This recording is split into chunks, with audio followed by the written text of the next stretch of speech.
Welcome, everyone. My name is Darryl Keller, and I'm the director of the IU South Bend Civil Rights Heritage Center.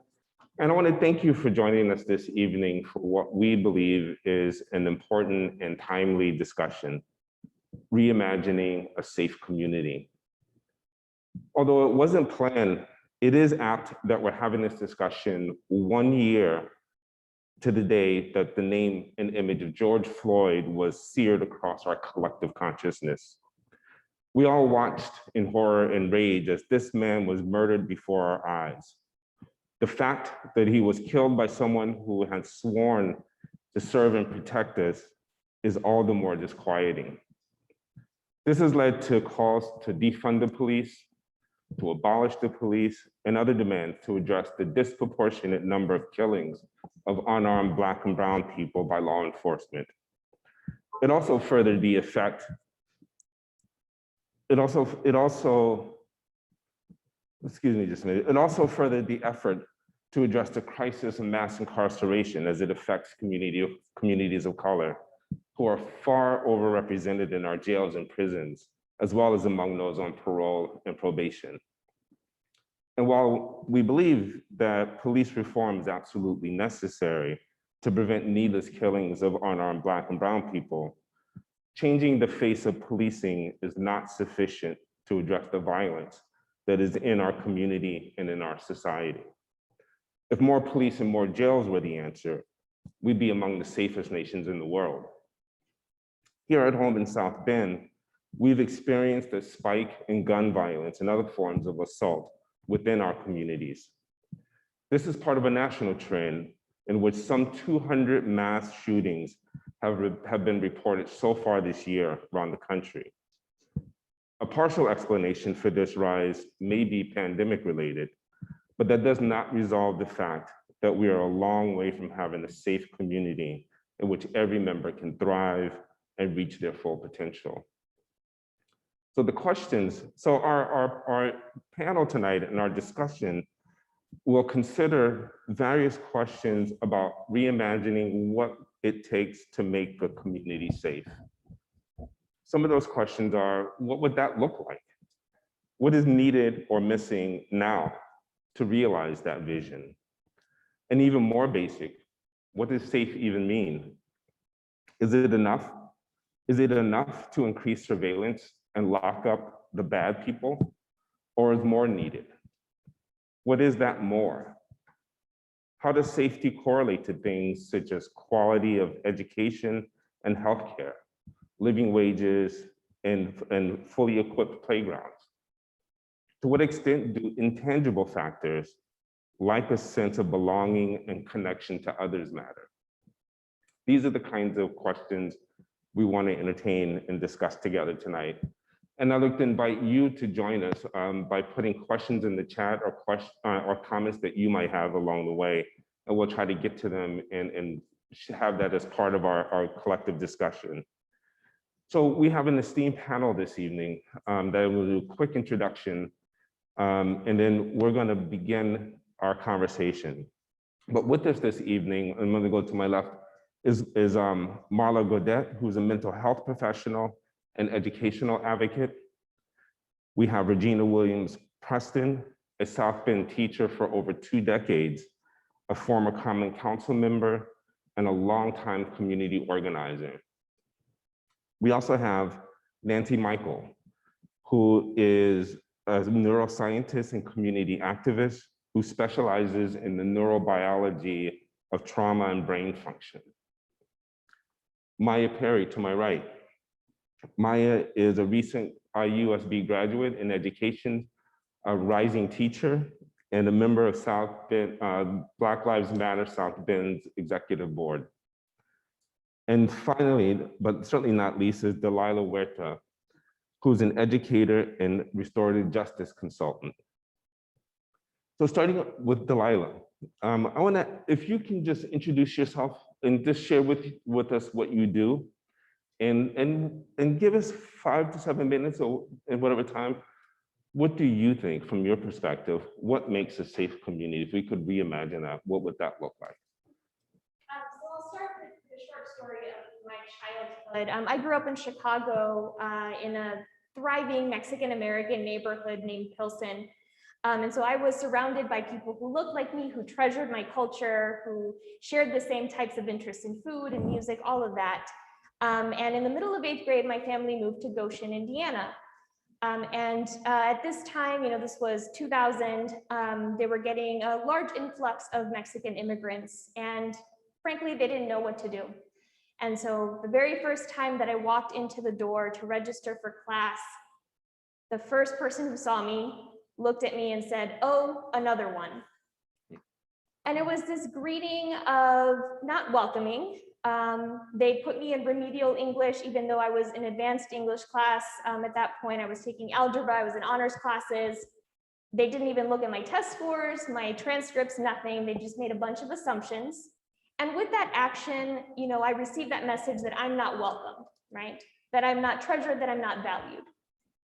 And from that experience, I wanted to make sure that I dedicated my life to ensure that other children wouldn't go through the same types of experiences, right? To transform schools, to understand why we have a culture that values some people and doesn't value others.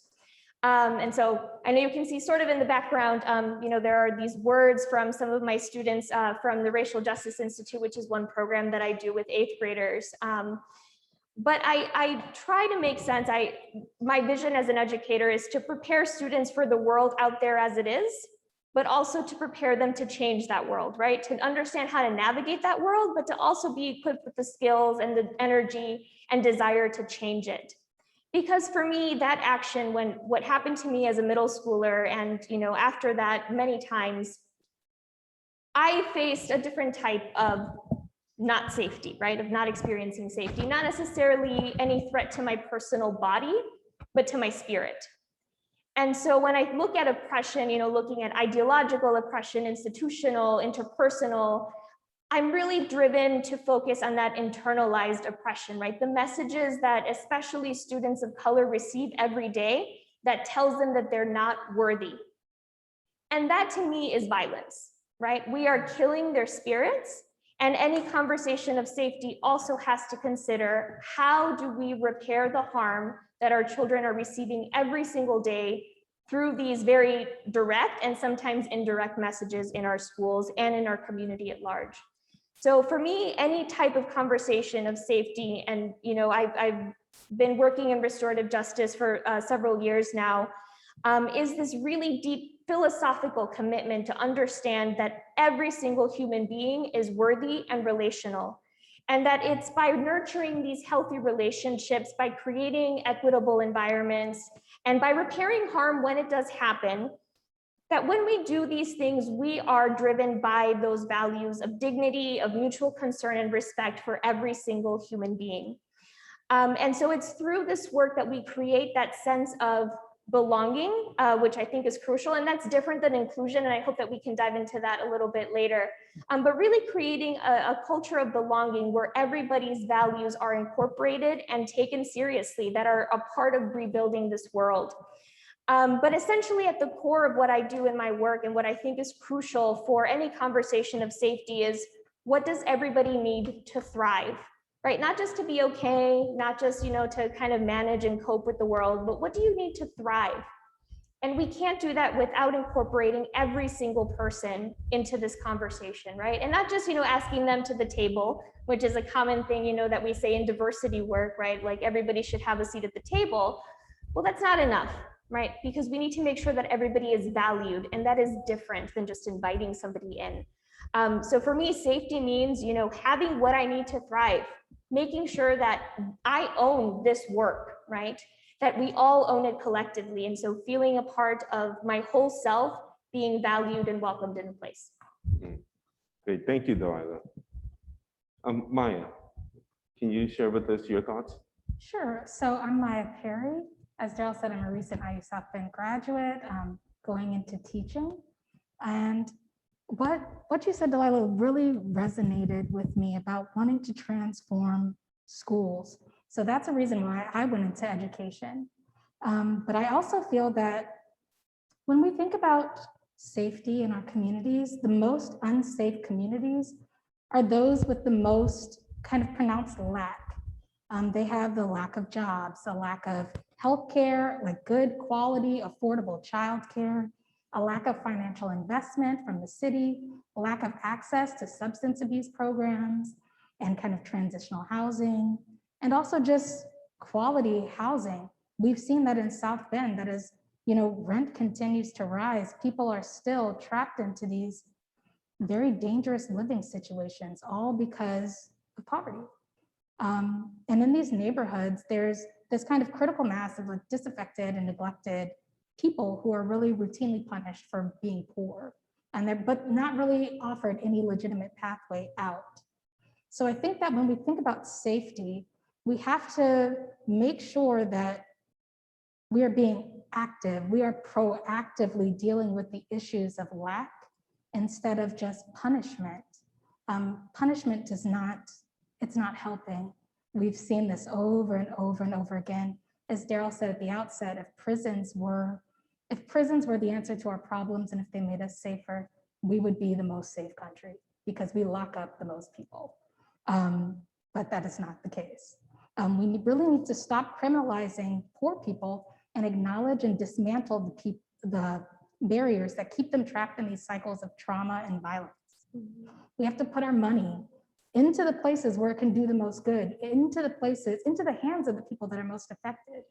And I know that that can be very controversial for some people when they think about, who is deserving. But I think anyone who lacks is deserving. And so we really need to implement different programs and policies, concrete things like lead abatement. The city's had money set aside for years to work on lead abatement. We have known for years that there are Black children on the West Side that have very high elevated levels of lead in their blood that could be contributing to a lot of the violence that we see, that's causing them kind of irreversible damage. And we have the money set aside to fix it, but because it's not a priority and because we don't value the people who are most affected, it's not being done. We need technical skills training and kind of high quality jobs for people, not just a job, a career, something that people can, to help people invest in themselves. Universal basic income would make people more safe. Street lights, sidewalks that you can actually walk on. In my neighborhood, I live over on the West Side. The kids have to walk in the street because the sidewalks are so messed up that they can't safely walk on the sidewalk. Some of my disabled neighbors have to walk in the streets with canes or with their mobility devices because they can't safely be on the sidewalks. And these are the kind of all-encompassing things that we need to think about when thinking about community safety. It's those simple things. What makes the suburbs safe? We don't have police patrolling the suburbs every second, every hour of the day. People have good jobs. People have stable housing. People have connections with their neighbors and feel a part of a community. And that's something that is really desperately needed in order to create a safe community. You have to be invested in it and also be able to have a life and be supported, but have a life that is worth protecting, that you feel so deeply. I'm sorry, I'm like trying to think of how to phrase this, but just feeling that you have a life worth protecting. So many people do not feel valued, do not feel connected to anyone or anything.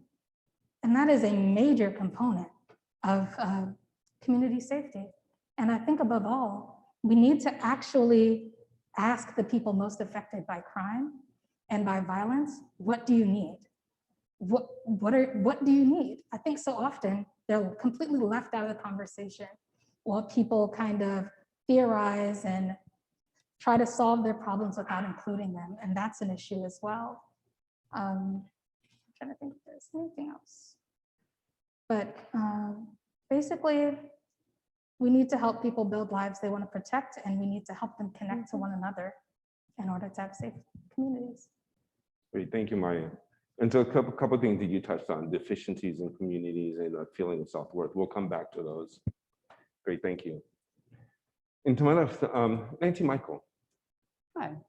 So a little introduction, is that what? Yes. Okay. Just, All right. just share with me who you are, what Yes. you do. All right. So my name is Nancy Michael. I'm Director of Undergraduate Studies for the Neuroscience and Behavior major at the University of Notre Dame. I'm going to follow Delilah's lead, a little bit of history, right? I went to college. I had a lot of time in the workforce, and I went back to graduate school right around the time that I also had my first child. And I was learning in graduate school all these ways that the brain develops, but also all the ways that the environment influences brain development. So particularly the kind of the area of expertise is what you might, it's kind of a tongue twister, which is why Dr. Heller didn't use it, right? But like experience-dependent plasticity. So basically how the brain changes with what it experiences in the world around it, right? Aside from kind of the genetic programming that like makes the brain grow and develop. And so with that, in terms of putting that in the context then of safe communities, both Delilah and Maya touched on this beautifully, that I approach this conversation really from a brain development perspective and the expectations of the developing brain at different periods of development, right? That those kind of environmental influences, what those are, change over time, and the way that they look like change over time, but kind of foundational to the life course is, right, there is a huge difference between inclusion and sense of belonging, right? That the safety from a physiological standpoint, safety emerges from a regulated stress system, which comes from interactions that we have with people in our lives, with community, right? And so it really is kind of this sense of safety is an emergent property of the physiology and of brain function based on kind of the cumulative experience of that individual over a lifespan. Yeah, I mean, which right, it's a different perspective, but if we don't look to, my bias in this conversation is that if we're not looking to kind of the evidence of a regulated stress system and healthy neural development in a conversation about safety, then we can be really, really well intentioned in lots of ways, but there's still a great distance in terms of what kind of generates the physiology that is the safety. Mm-hmm. Great. I want to come back to that. Some of the things I know we've talked about in the past about how the brain is wired as a social entity. It's not an isolated entity. Yep. Regina, would you share with us, please? Sure. So I'm Regina Williams Preston, and yes, I'm a former council person. Yes, I've been teaching in South Bend schools for 21 years. Just amazing to have that experience. And I'm an activist at heart, a member of Black Lives Matter South Bend, Community Action for Education, Community Forum for Economic Justice, and the list kind of goes on and on, mostly because I think what I believe I realize, I think I'm wearing my No Justice, No Peace mask. And I think that really just underscores like who I am, because it's really true. I mean, a lot of what I come from is this idea of, you know, if there is something wrong, then there's a policy issue. There's something that's contributing that, particularly if there's some sort of disproportionate outcome. And so even as my experience as a teacher, you know, and I have to tell you, this is an amazing panel, like as I have known many of everyone here in some way, some form, but to be able to have this conversation as Delilah kind of coming from talking a lot about the experience and education, and Maya, you know, kind of as a community member, what does it mean to have a safe community? Then to have the neuroscience, you know, behind that. I think I want to come from the policy piece. Again, you know, my experience, I never had an interest in going into politics, but I'm so grateful for it because it helped me understand what I already knew about the impact of structural racism, structural oppression, and how sometimes very well-meaning people put together policies that actually break the social fabric of the community. And it's already been touched on, what does it mean to create a safe community? One thing I want to point out is that we're almost through all of our panelists and nobody's talked about police. And yet, as I engage in a lot of these conversations, that's where we go first. You know, that's where we go first. And so I think, Daryl, I heard you say it, you know, police don't reduce violence, they respond to violence. And so this is something we talk about all the time. It's like we need to be, and it's been said, proactive. You know, by the time we're trying to call the police, harm has already come. Harm has happened, something's wrong.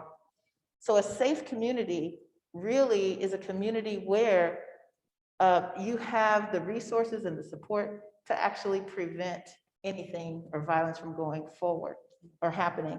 And so, yes, all of those things, you know, having good jobs, a living wage. So again, the stress of lack, as it's been talked about, is reduced. Having a stable housing, having stable housing, being able to know where you're going to go at the end of the day, creating a space that's yours that allows for kind of that downtime and that stress relief and that renewal that's needed. And also, of course, I'm a teacher. You have to talk about safe schools. You have to talk about, you know, and what does it mean for safe schools? Not in terms of the violence, but in terms of that space that I love how Delilah talked about that threat to the spirit. You know, we're not just talking about physical safety, but well-being in the soul. And so how often does the educational community actually break children that leads to some long-term? And the policy issue around that, I believe, and we could talk more about it later, is this concept of neighborhood schools. You know, there are things that have been talked about already about, you know, that when you live in a community that you go to school, you know, you're studying with your friends, you're able to be on teams, on sports teams and activities with your friends, your parents interact and can share, do ride sharing. Somebody's coming over to your house. Those are the experiences that build relationships and build community so that when something happens, you know, if there's some disruption or some conflict, you have created that community that can actually support moving through whatever that disruption is.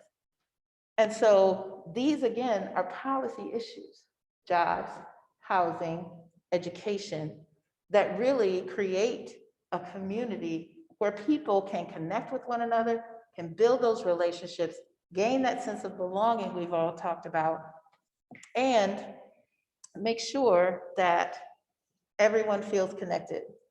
So really, for me, the simple answer is a safe community, interventions for a safe community come before a problem happens, builds that network. And I look forward to more discussion. Got lots to say about that. Great, thank you, Regina.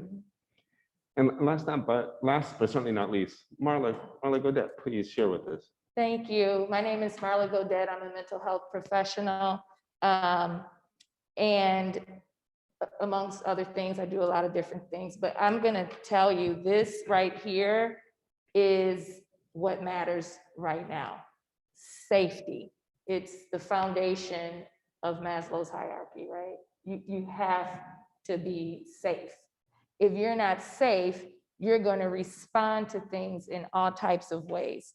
When Nancy talking about the brain so lovely, and I have a quote here that says, violence, like all human behavior, is controlled by the brain, right?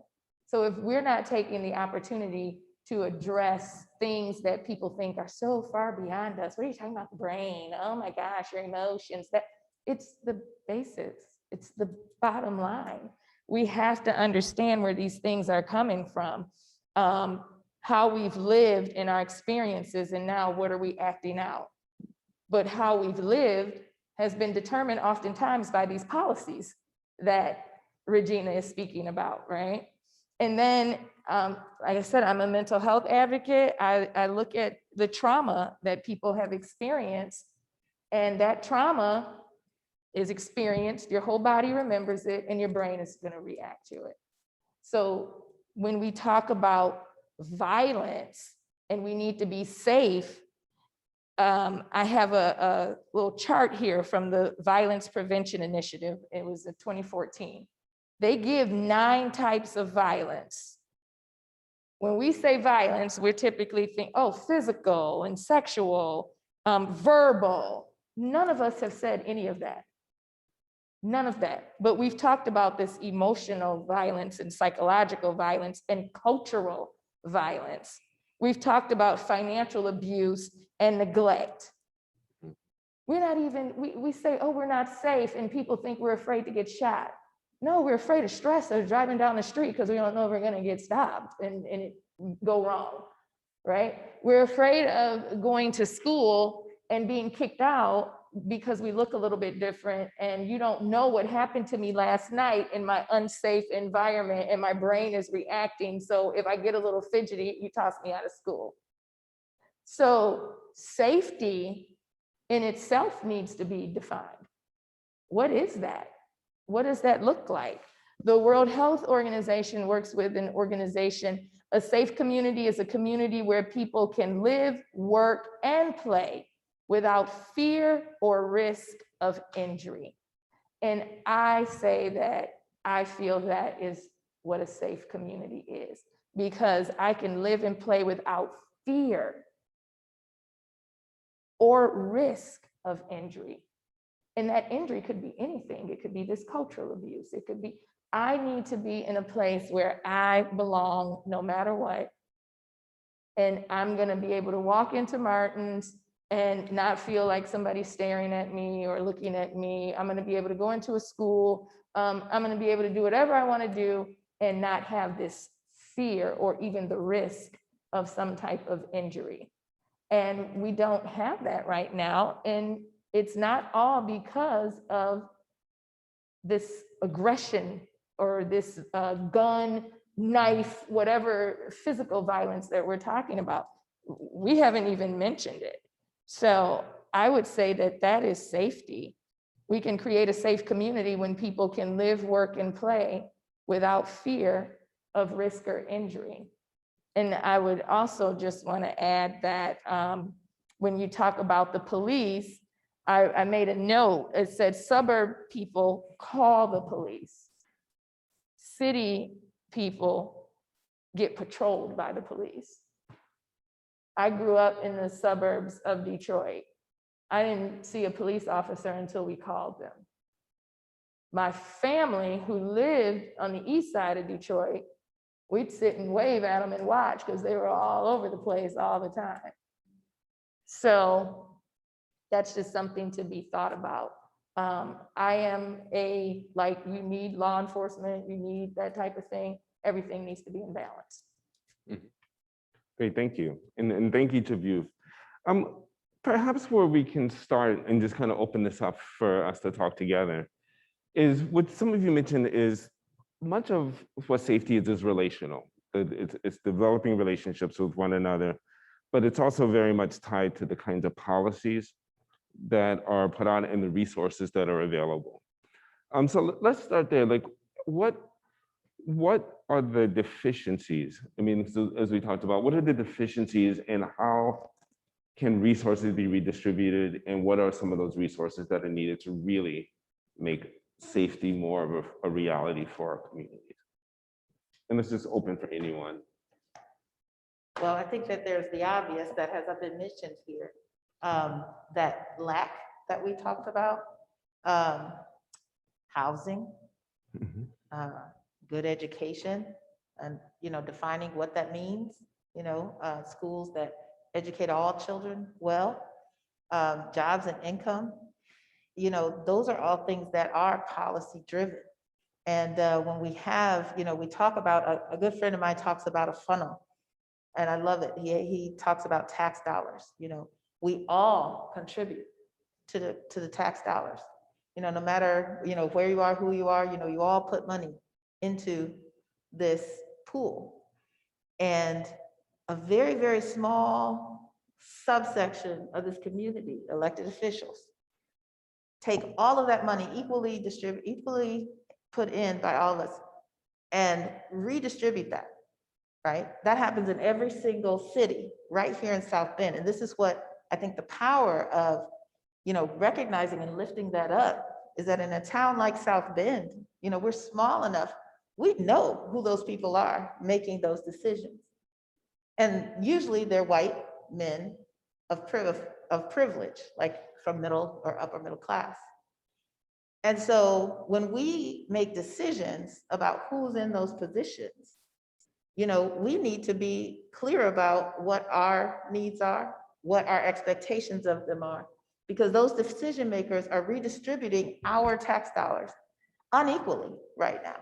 And so when we talk about this as a policy perspective, what is it going to take for a community to say, well, let's look at a pie chart of our city budget.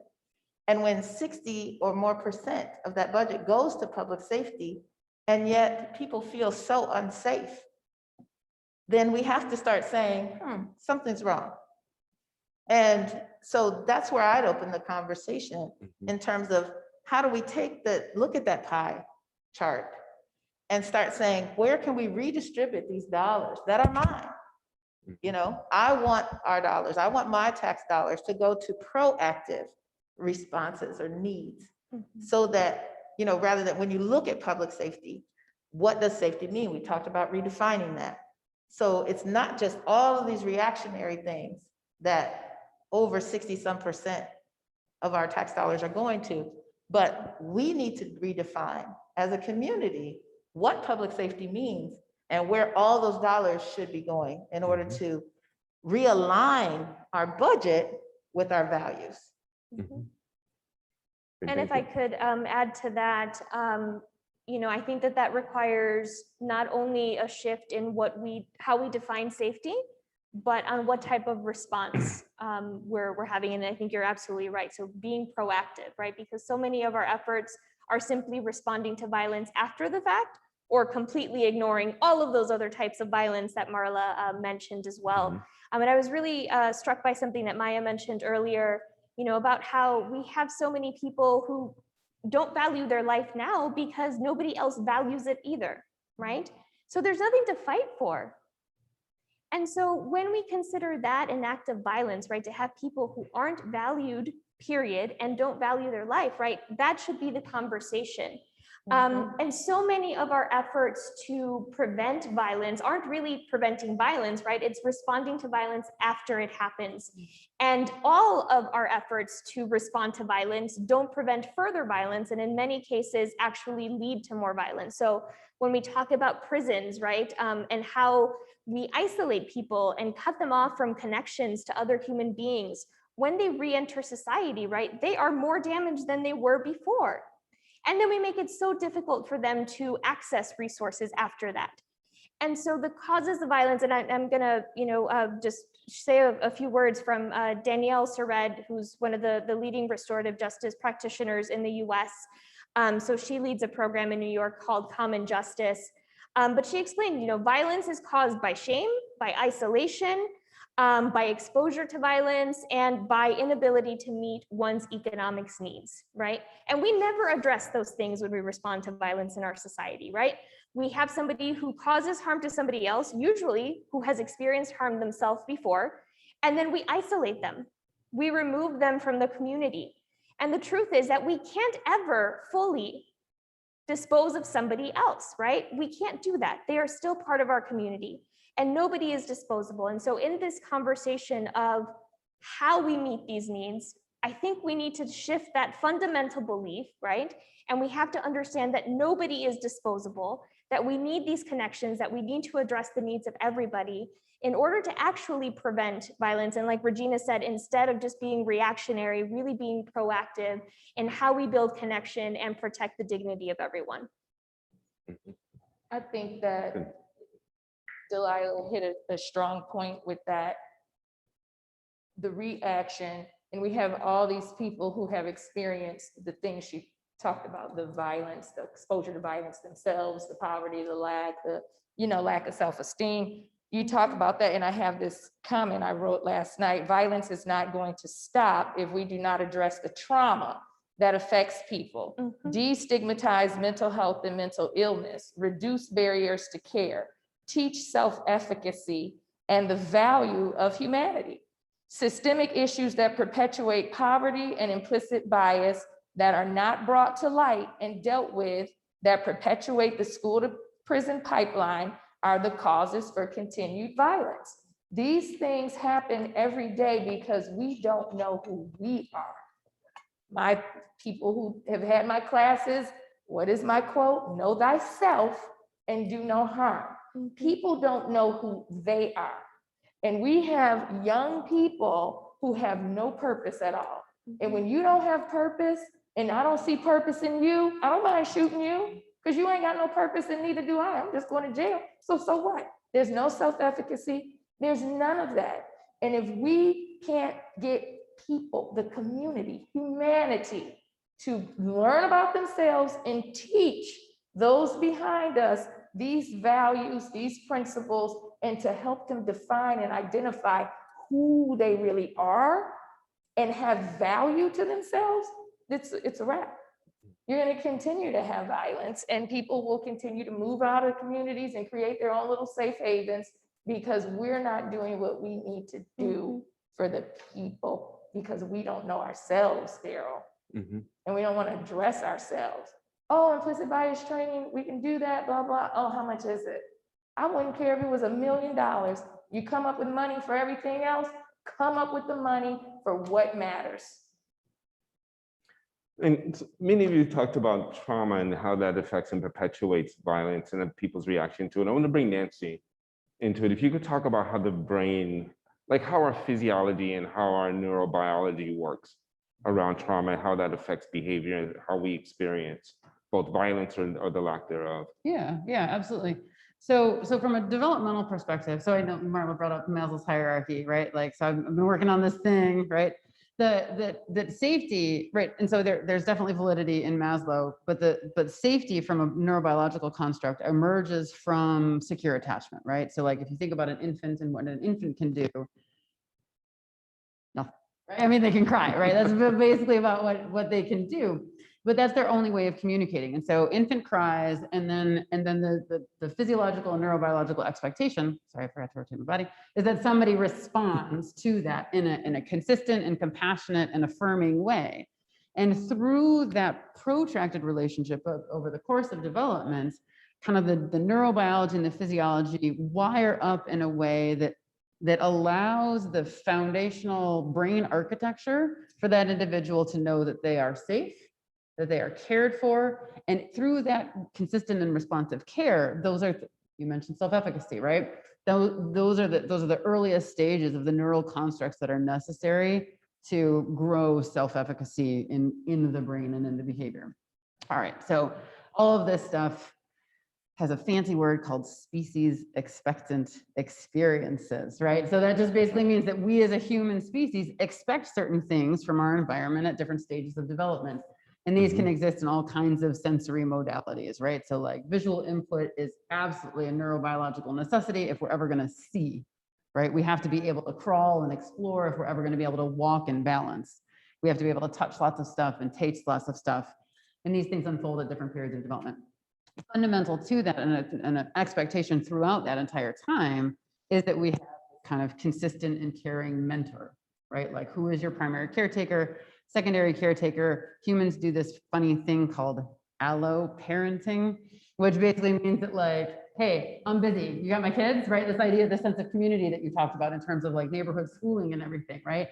That we survive as a community, not in isolation. And so that's foundational to not only healthy brain development, but healthy brain function throughout a lifetime. And so relating back to this policy, right? My students and I debate all the time is that like, policy is absolutely necessary, but so is kind of changing hearts and changing understanding. And if you do one without the other, we don't go anywhere, right? So in terms of stress and trauma, there are species expectant experiences of security and attachment and well-being, right? In terms of relationships, right? So again, I really want to drive home that the fundamental brain architecture of safety arises from I cry, that means I'm stressed, right? Babies don't manipulate the world. They don't have the brain architecture to be able to do that. Like if they're crying, something is wrong and they need help, right? That those early interactions regulate the stress response. If I cry and nobody comes, right, my stress response remains jacked up, right? And depending on, so we talk about stressors and stress dose. And then in the ACEs or adverse childhood experience literature, we talk about toxic stress. So toxic stress really is this idea that there's such persistent from all the things that Marla listed, right? It's not just community violence, but again, everybody touched on it. Maya and Delilah touched on it, right? That it's like the spirit, right? This kind of fundamental, like, I am worthy of love just because I'm here and I'm around. And those things arise out of relationship. So toxic stress, which can become trauma, right? And so like lots of words carry social valence, right? So like you got it right. So like from a neurobiological perspective, toxic stress is just an unbuffered stress dose that's pushed the system out of its out of its balance point, right? So we can talk about these things as trauma, we can talk about them as ACEs, but that it's that chronic environmental pressure, likely across multiple systems or modalities, in the absence, we've also talked about resources. So in the absence of the resource access to buffer the stress. So, right, so resource access is not a physical violence necessarily in the way that we talk about community safety, but my agency is determined largely by my skill set and my resource access, right?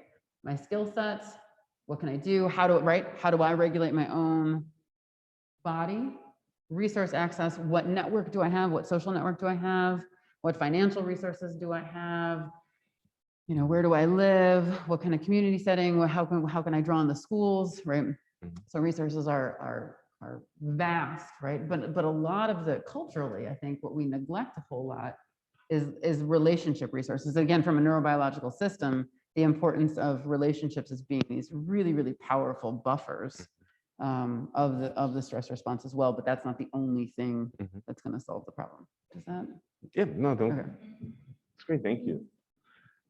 Now, one of the things that, as we said, we haven't talked about, but one of the realities is, and this is some of the questions that the audience has kind of put, we live in a community right now where gun violence is real, and broken families are real. And so kids aren't always, as you said, Marla, kids show up at school, but you don't know what happened to me at home the night before or in the streets, you know, on my way to school even.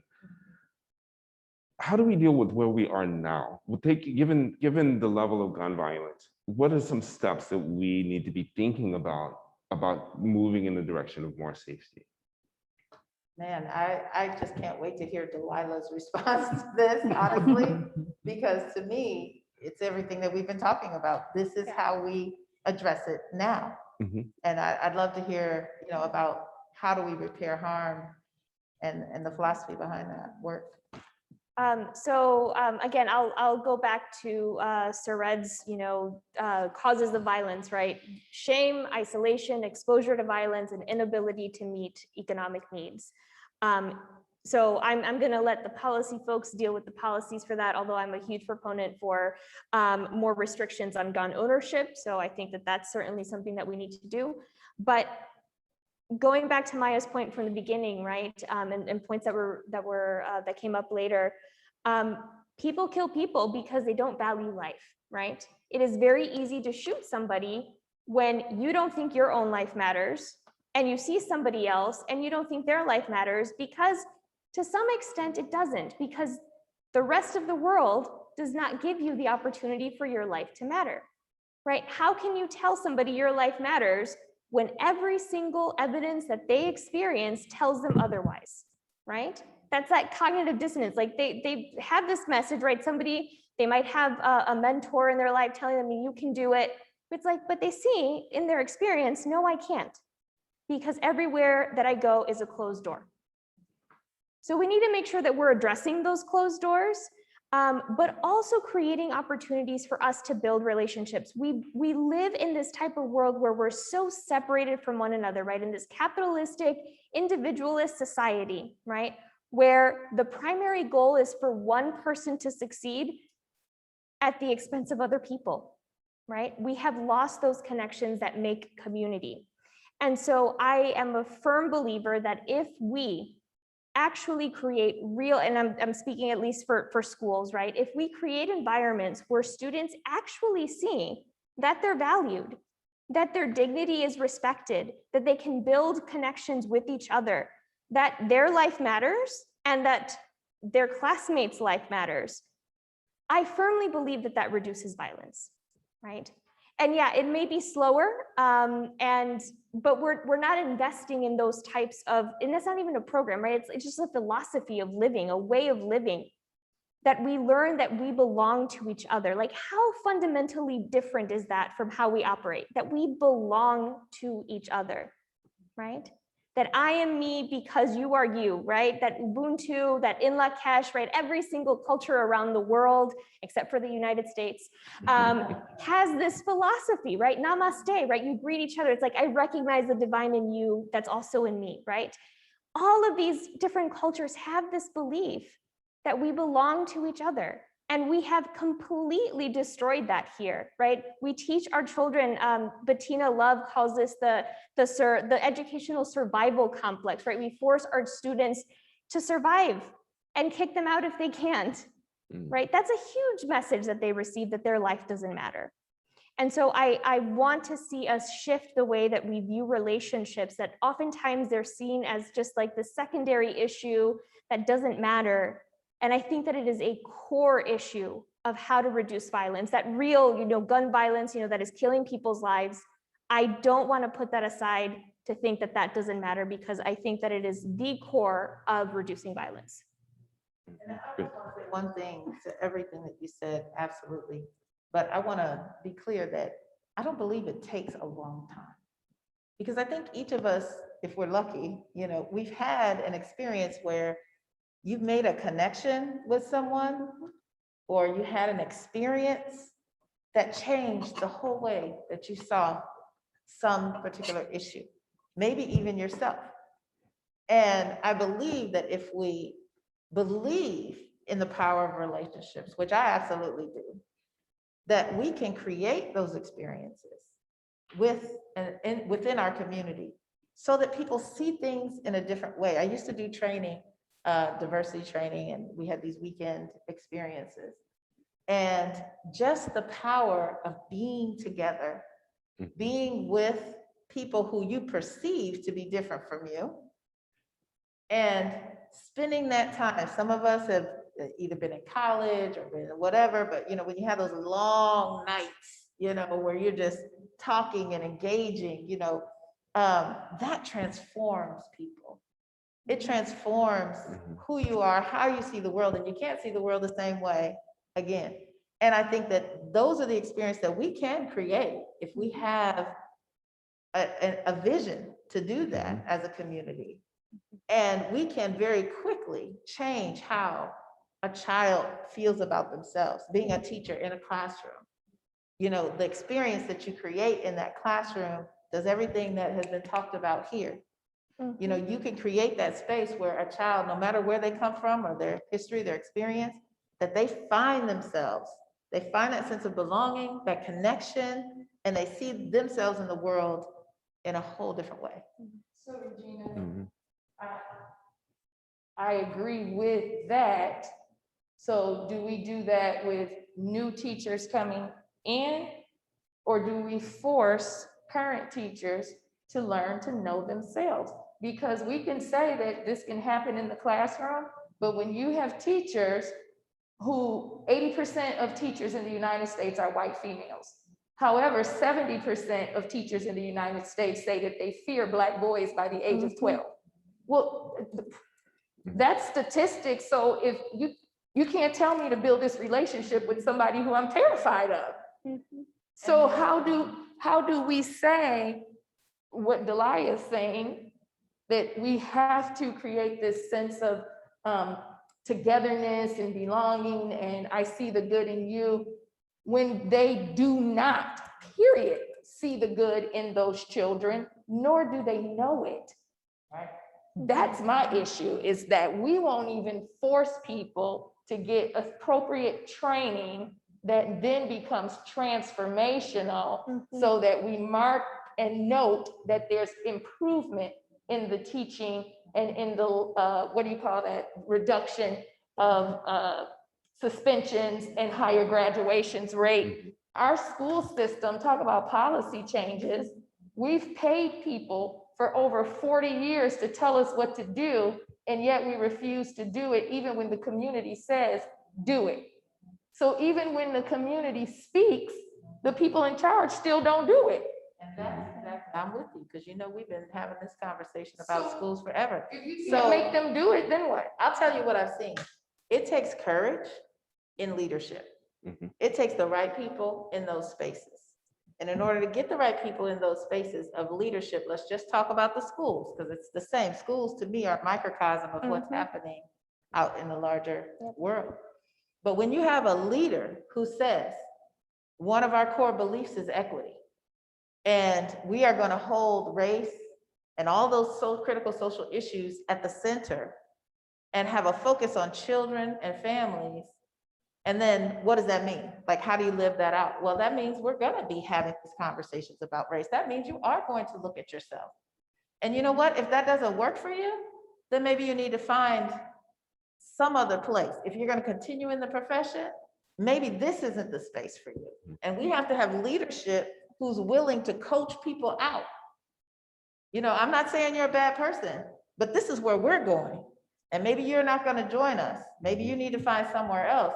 But that's the kind of courage and leadership we need in this community, in education, in healthcare, in the jobs environment, all those spaces. We need to make that commitment. Yeah, I know. I'm gonna bring you just finished the teacher education training. You just finished. Oh, Marla just talked about training and teacher training and whatnot. What do you think? About teacher training? About and teacher how- training and what's needed in the schools, and where did you see deficiencies in, say, your education even, and how do you address dealing with Black children, children of color, children with special needs, whatever that might be, those who are often most marginalized?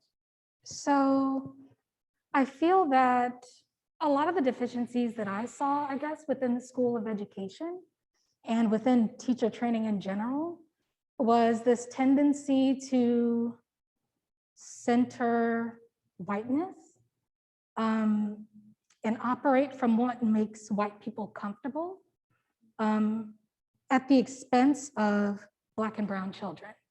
So I feel there was not enough education around diversity, around equity, around poverty, and how poverty and adverse childhood experiences really affect the way that children are acting and reacting in the classroom. And I saw that even in my placements, with being placed with an older white teacher who had been teaching for years and years, and just the way that she interacted with the children, it hurt me. It made me upset. It made me angry just to see that children are being talked down to, yelled at, constantly yelled and screamed at, and they don't even have a safe refuge in school. So if you're not safe at home and you're not safe at school, where are you safe? Mhm. And so I think that when we're even thinking about creating, because like you said, Regina, the schools are a microcosm. So when we think about even creating those safe schools, how are we training our educators? What are we teaching them? What matters in the classroom? I don't think that there's enough emphasis placed on the relationship between teachers and students. And the fact that, as you said, the teaching profession is 80% white women. And it's like when they go home, are they interacting with Black people? Is the only interaction they have with Black people, with their students in the room where they're in an authoritative position? And so I think that we need to increase contact between people. People are so afraid of one another. And how can you have a safe community when you refuse to even be in community with the people around you? And so I think that as far as teacher training, I'm not sure, honestly, that diversity training will change people. I think there need to be policies in place for people in order to, I think that a lot of training is based on the notion that you have to be open and receptive to it. If people are closed off and they're not open and receptive to a different perspective, to learning, to growing, then it's not very effective. So I think that there need to be certain expectations placed on teachers. And if they fail to meet those expectations, then, as Regina said, maybe you just can't come with us. Maybe this is not what you really should be doing because you thought it was something other than what it really is. Mhm. And what it really is being attentive to the needs of children and helping them to develop and grow in a safe environment. And I also think that we just really need to get curious, genuinely curious about the root of violence instead of being so preoccupied with punishment and control. So I think that that's a very big component, is being curious about the root causes and not just having something to say when there's physical violence, but addressing all the different kinds of violence and experiences that led up to that point, and being interested in investing the money, the time, and the resources to actually get to the root of those, because so often people are only concerned with, they want snappy solutions. They want something like, well, what is going to fix this problem right now? And they don't want to hear that we have to literally change the way that we are interacting with one another and investing in children from the start, like from birth, in order to change the reality that we are in.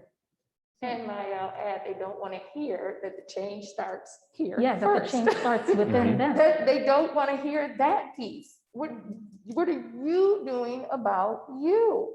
You cannot leave. It is my opinion that you should not leave an advanced educational system to go work with other humans without having implicit bias testing assessments on yourself and having worked through whatever those results are and knowing them and being aware of them and retesting again at the end to see if you've made any improvements. When I got my result, I started working with implicit bias over 15 years ago. I was already working as a caseworker and going into school to be a therapist. When I got those results that said I was, I call it a fattest. I just made the word up because I didn't know what to call it. It said I ain't like fat people. And I said, well, my sister's fat, so that's a lie. Like when people say my best friend's black, and that couldn't be true. And so I took it again, and it was still the same result. And I knew though that I worked with people. I went to therapy. I paid money. Help me find out where this came from. Is this real? Is this true? And it was. And when I did the research, I had fired overweight people. I hired them. I didn't mind if you were overweight, but I fired you because I associated weight with productivity. And that came from where? My grandfather. Do you know how long I was in therapy to get to that root?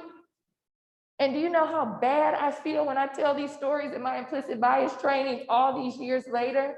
And do you know, just 2020, it got to the point where I had a low score for that particular bias. And they said it's probably just because of myself. But, I'm not out here picking on overweight people or deeming society that has to look a certain way or whatever. Okay, you're talking about 15 years of that. So you think because you take an assessment in school and now you find something out about yourself, and it's okay for you to go and graduate and not work on that, but then go right into the classroom, right into the hospital floor, right into the law enforcement agency and say, well, I know about that, whatever. No, you gotta work on that. You gotta work on that. And we are an individualistic society. That's how we were created. So for us to think that we're just gonna change and be communal, that's not gonna happen. That's why I tell people, work on yourself. Since you wanna be all individualistic, work on you, and then work on your family, and then on your neighbors, and then in your community, and then in your state. It has to start here, Daryl. And I think that what you said about community is also very important, because we need to have this sense of interdependence, right? And where do we get that sense of interdependence if folks are refusing to be with, communicate with people that are different from them, or like you said earlier, perceive to be different from them. And so we're going to continue to struggle until we realize, until we let go of that individualist framework for looking at the world, because we depend on one another to survive in all aspects of life. And I think people are so focused on even the nuclear family, like, oh, well, change starts within the family, at home. I don't spend as much time as I do with other people that I spend with my family. Even children, they're spending most of their day away from their family. So how can it only begin and end at home if that is not where we are spending all of our time and where all of our experiences are? So if I can offer Yeah, please. a transgenerational perspective, right? So the brain develops, it's called what's considered a situated organ, right? So that the brain develops in context, right? Because the skills that we need for survival vary tremendously evolutionarily depending on where we're born.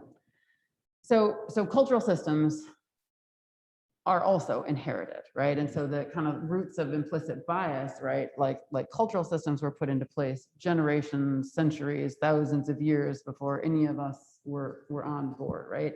And so then the distance between kind of the cultural system that kind of perpetuates, right? You can think about it like a river, right? Like a really, really strong current in a river that's going to kind of mobilize social systems. And Delilah, you mentioned, right, that kiddos we all do, right? This ability to be like, well, these are the words that are being said, but this is what I can tell, right? This kind of broader neuroceptive capacity that deals with all of this stuff about that are so far removed from the words of what people say, to the point that everybody has made, right? Like a training doesn't do away with transgenerational racism and systemic barriers, right?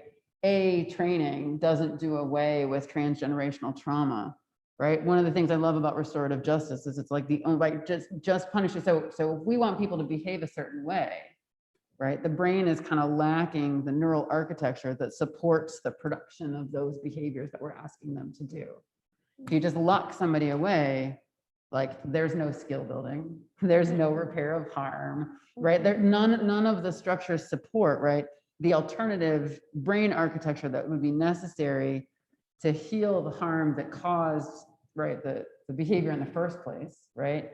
Or develop kind of an alternative skill set to do something different, right?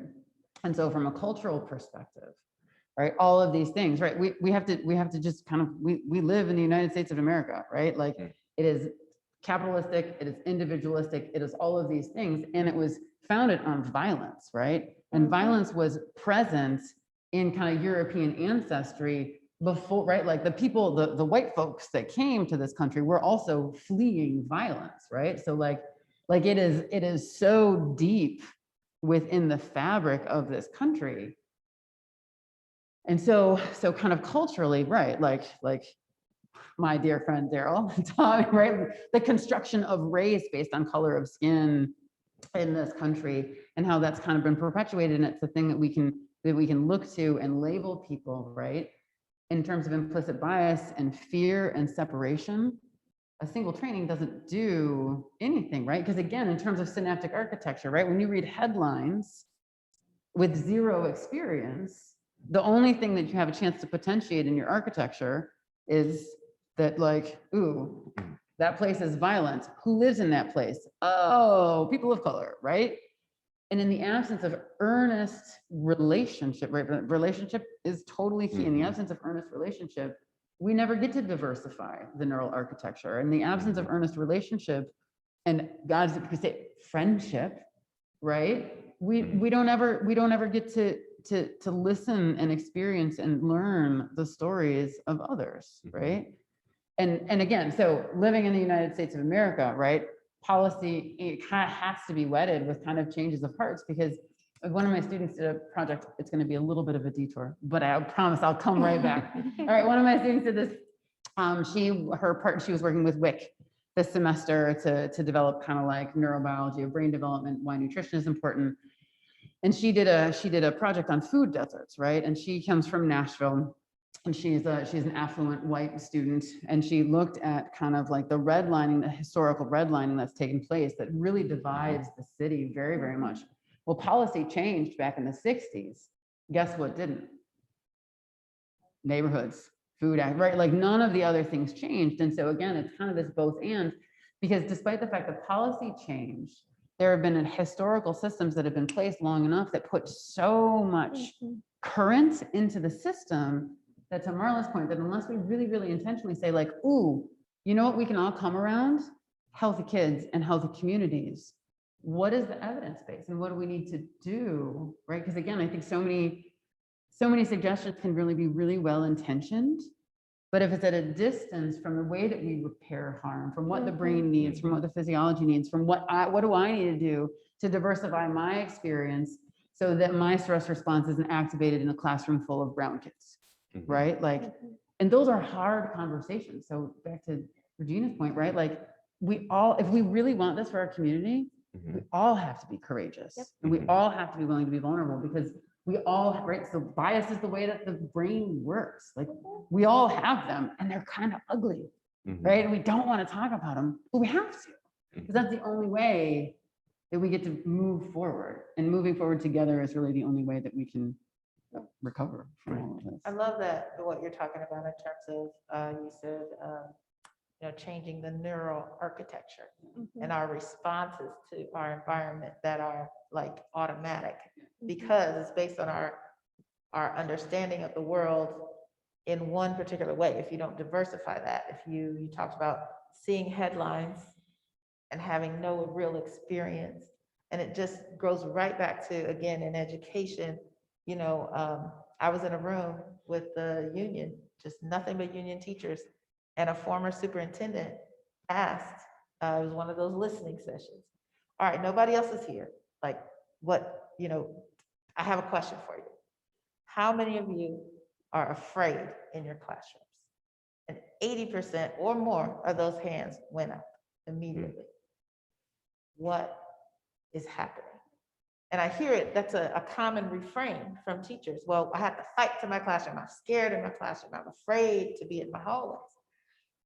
Why are you teaching? You can't teach when you're afraid. And so it's an interesting perspective to think about that, not just in saying, well, that's wrong, you're bad, you can't teach because you're afraid, but to talk about what's happening biologically in your brain. Because we talk about what's going on with the kids' brains all the time these days, but what's going on in that teacher's brain, and how do you retrain that? If you're going to teach with Black and brown children and you're a white person and you're scared in your classrooms, or let's just say period, if you're scared in your classroom, period, because you have Black teachers saying they're scared. That's true, right? If you're scared in your classroom, what do we need to do? And to both Maya and Delilah's point earlier, right? If you're scared in your classroom, there's not even the opportunity to create a safe space for kids, right? Like it is gone, like all, right? So my kids always joke around, I think kids in general, right? The SEL curricula, right? It's state mandated. Can you just say what the, I'm sorry, great idea. Social and emotional learning, right? SEL, mandated by the state, which is a really great first step. But if we as grownups don't show up doing those things and treating people with those principles as the leading edges of our, like how we show up in the world, because Delilah, exactly, because Delilah said it earlier, right? That like the words out of my mouth don't mean anything. They're going to learn what we do, right? People learn what we do, not what we say, not a meme. Right? Like, That's it. so. Yeah. And Daryl, before you move on to the next question, because I think what everybody shared right now really just encapsulated those three main elements of restorative justice. So we talked a lot about nurturing healthy relationships, but going back to Nancy's point, right? We can't just work on relationships without policy, and they have to go like hand in hand. And that's what restorative justice is about, right? So you nurture those healthy relationships, but you also have to create just and equitable learning environments, right? And that's where that policy comes in. That's where, having, not just trainings, but real practices that are embedded in every single thing that we do, right? So making sure that our narratives, our practices, our policies, our resources, that they're all in line together. And then also repairing harm and transforming conflict. And this is where accountability comes in. And we haven't talked about that yet because we often talk about, like holding people who commit harm accountable. But oftentimes we use the word accountable, but we really just mean punishment, right? Like accountability just means, they get what they deserve. And that's not what accountability means, right? Accountability is recognizing that, yes, you committed harm, and these are the steps I'm going to take to fix that, right? To repair that, to make amends for whatever happened. And we also need to talk about accountability on the other side, right? So our educators, our policymakers, there's also accountability that needs to go there, right? The people who enact these policies, the people who create and enforce these structures that are oftentimes sources of so much oppression, right? So that accountability is a two-way street. And accountability is not something that we do alone, because oftentimes we want, we're talking about students, right? That punishment and control, and we tell them just to follow these orders as if they're in the military or in prison already, right? I mean, you see them walking around in the hallways and you can't touch a wall. Like, why does it matter if they touch a wall, right? But these really strict environments that are so the opposite of this natural child development, right? They need to be moving and we don't want them to move. And we want them to be accountable, but we don't give them those skills, right? How are they going to be accountable if they haven't been able to practice that and to receive that support from caring individuals, right? So they need to have those skills in order to be accountable. And the same goes for teachers too, right? We need to hold them accountable, but they also need to be able to develop those skills through that support. But then also, there is that expectation that if you're going to be working here, right? These are the expectations that we as a community need from you, right? Mhm. And that's where that accountability comes from. It's not just what you think is necessary, but what your community thinks is necessary. So if you're going to educate my child, these are my expectations that I have, right? And we need to come together, and that's what restorative justice does, right? So bringing people, all of the people affected together to come to that mutual agreement. This is what I need in order for me to trust my child with you. And we need to be developing those practices to have that with our teachers, with our students, for them to be able to develop their skills in accountability, and for our policymakers as well. Great, thank you, Delilah. And for our audience, just so you know, so I have a set of questions. I've been trying to filter the questions, and many of them have been responded to in different ways. So I'm looking at a screen, and I want to read one question, and if each of you can just respond to it, because it hasn't gone unnoticed by some that this is a panel of women that are particularly women who are leading in very important and particular ways in our community. So Ramona wants to know that as women, can you share what your experience has been in our city with male and female relationships within your respective roles for advancing safety? And further, how would you describe your working and personal relationships with male counterparts? And have you encountered gender bias due to your femininity or anything contrary to your own safety as women leaders in South Bend? Yes. Quick and short answer. Sure. Short answer, yes. But I think, any educator especially can share, education as a whole is just undervalued in our society. So I think that there's always that just regular bias that we encounter on a day-to-day basis of people not taking it seriously or thinking, that this work isn't worthy. And so I originally started as a museum educator. And so if anybody knows about the hierarchy of museum works, right? So like curators would often talk to me and they would be like, well, why are you an educator? Like, haven't you ever thought about, like becoming a curator or a director or something a little bit higher, right, than education? So there's that hierarchy because, curators were, again, traditionally male-led role. And so there's a higher value in those than others. But just to my relationships with other people, I was actually thinking about this recently because I received this really sweet email from one of my great friends and colleagues, Stuart Green, just sending me a positive message. We have restorative justice training coming up this week. And I was amazed at how many wonderful men are in my life. that create that buffer for me, which I didn't really expect because, just there's so much oppression out there in the world. But I love people in my life who have used their privilege to sort of create that buffer for me so that to shield me, right, from a lot of that. And so Stuart Green is one of those people, right? I love training with him as my co-trainer because he can take some of that heat, right, and provide some of that protection to some extent. Because for me, safety my safety is threatened a lot because of that disrespect that I face. And so to have that buffer really helps, which is just really strange because I didn't really expect, to have this white man, to help me feel safer in a space. But it's actually true. So yes, definitely have faced a lot of disrespect and oppression because of that. But I think I also see the value of women because it is such a female-dominated field that we're the ones that are willing to do this work, right? That are willing to do, and oftentimes unpaid work. So we can also, have that discussion too about how much of the work that we do often goes unpaid and unrecognized because we understand that need, right? That there is a need and we do it. So I'll stop there and shift to anybody else that wants to add anything. So I'm probably a little bit older than some people. I have experienced through time these, I grew up, I was the only Black person who graduated from my high school. At one point, I was the only Black person in my entire school district. I have lived in the 80s where we still got our house cleaned and threatened to be killed. That is how we grew up. And my mother was like, oh, I bought this, so y'all figure it out. And that's how we lived. And then I did, like, my church work was in the inner city. So I always had this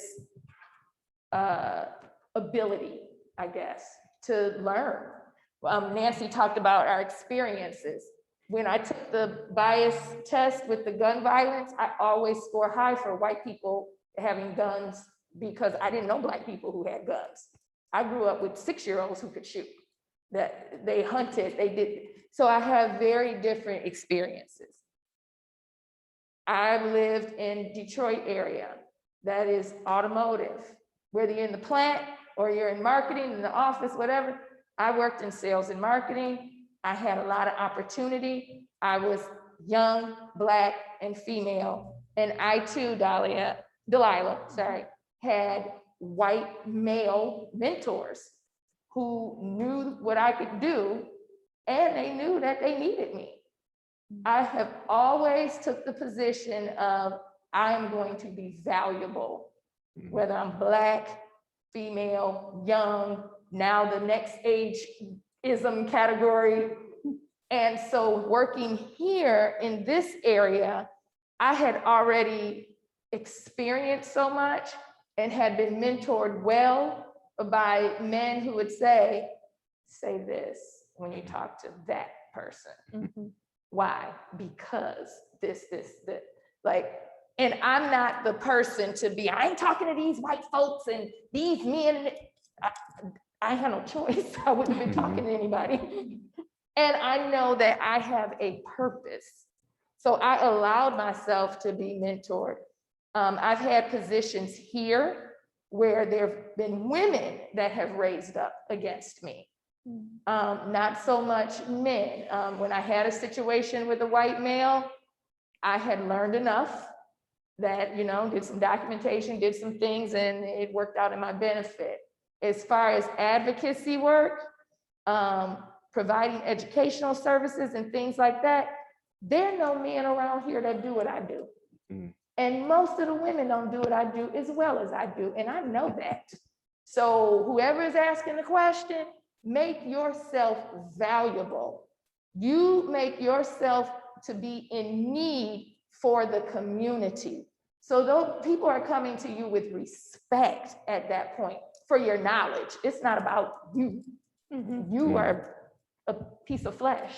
What knowledge are you giving that someone needs? What ability are you giving back to the community? It's not about me per se, they see me, but it's the gifting in you that people want. So I think that level of assertiveness too, like, and I said, you know, I've already been beat up by white folks and you said you're gonna burn my house and kill me and my mama and bombs through the window. Like, I done been there, done that. So I a different level of fear, I think too. Sometimes we think that if I say something, I'm gonna lose my job, and you gotta make yourself to be that doesn't matter, that respect would be demanded. Does anyone else want to respond before we begin to wrap up, or got about just a few more minutes? One of the things that I want to say that I've heard kind of very clearly through all of this is relationships and interdependency. What's needed for safety, both in terms of our brain function, but in terms of the policies and relation and integratedness of our community. Like, if we look at a community as a holistic entity, as opposed to a collection of individuals, which is kind of how we're taught, right, ideologically, from the Enlightenment forward, that it's all about individual uplift and individual progress and individual effort, but we don't talk a lot about the collectivity and the necessity. And I think part of the fracturedness in the decisions about how resources are distributed and policies are made is based on that kind of worldview versus a much more restorative worldview, as Delilah really kind of pointed out, or kind of how we address those issues within our educational system and then the other systems of support. So any last words about how do we bring all this together? Or just final thoughts before we close? I think one thing that I'll say is that, you know, it was said, I think here, but just to kind of crystallize one important thing, I appreciated the question about, yeah, but what are we going to do now? Because a lot of what we talked about, as we said, it wasn't the physical or the outward manifestation of violence, but that's what we see on the news, and that's what people talk about, and that's the fear. But what the solutions we talked about were addressing the internal, right? So to me, I wonder, I don't know, I haven't seen the research, but if we are addressing those internal, you know, how often do those internal go unsoothed, and then it turns into the physical, right? Just to be explicit about that. So that may be one of the solutions to that research. Let's talk about that research. There you go. That's what happens, right? That's the whole ACEs literature, like a violation of kind of the species expected experience of attachment, and when that's violated, right, it jeopardizes all of the sense of self. And just to be really clear, we don't skill build just because we get older. We skill build because there are people there helping us build skills, right? So what do we want behaviors of grownups to look like? Well, we start that work not only by repairing harm with grownups that are now, right? So like we talked a lot about the educational system that does not dismiss or give the rest of the community a scapegoat to be like, oh, the schools will take care of that, right? Like, I think, yes, we all come to the table with biases, and I think most teachers that I have met, at least, are incredibly hardworking and well-meaning, and we just don't prepare them well, right? Because we've inherited cultural systems across many, many generations, and we just kind of like, right, we're socialized by paths of least resistance. We just inherit them, and that's what's here. So like, that's what we do, and we try to modify and tweak. But that's right. I think we know too much. There's too much of an evidence base at this point in time that we just kind of have to like recreate at this point in time. So something that Maya mentioned earlier, right? That like kind of cultural narratives, a very, very powerful cultural narrative in the United States is like you're dependent as a child and then you become independent as an adult. And that's completely scientifically, neurobiologically inaccurate, right? We're independent as children and we become interdependent as grownups. And it is our job as community members and grownups to be the role model for the community, to embrace children and to embrace families and to embrace anybody else in the community. And just by moving further away, it doesn't mean you're not a part of the community, you just isolate yourself, which perpetuates harm, right? Not only in that isolated community, but for all community members as well. So Great, thank you, Nancy. The only thing I just wanted to add, so restorative justice, you know, the work is not new. You know, this is rooted in ages old in indigenous work, especially. So none of this is new, right? So we've changed the language that we use around this, right? And now, you know, there's this actual science that backs it up, which is wonderful. But this is all rooted on this belief that we have, you know, if we look at an indigenous medicine wheel, right? Our physical, our mental, emotional, and spiritual self. And that when these are not, that we're not devoting enough time to make sure that every single part of ourselves is working properly, right? That's when relationships go awry, right? That's when harm happens. That's when violence happens. And so as we're talking about, you know, all of these different resources, all of the things that we need to fix, right, that address in our society, they fit in these categories, right? You know, physical well-being, which talks about economics and making sure that people have access to food and housing and not lead in the houses, right? All of these things, our mental, you know, all of the trauma that is happening in our societies, our emotional well-being, having those relationships, right, where we can connect with other people. And then also our spiritual, which is not just religious, right, but just like actually talking about our spirit, which is so rooted in our cultural experiences too. Making sure that we're creating communities that address every single quadrant of that medicine wheel to create a community where literally everybody can thrive, right? Because we don't thrive at the expense of somebody else. We thrive when everybody has what they need. So just, you know, I think that provides that roadmap for what should we be focusing on? Well, it's very simple, right? It's not that complicated. It's those 4 things that every single human needs. And then making sure that we're mindful as we're developing policies and practices throughout, that we're addressing every single part of that. And so thank you. We'll end it with that.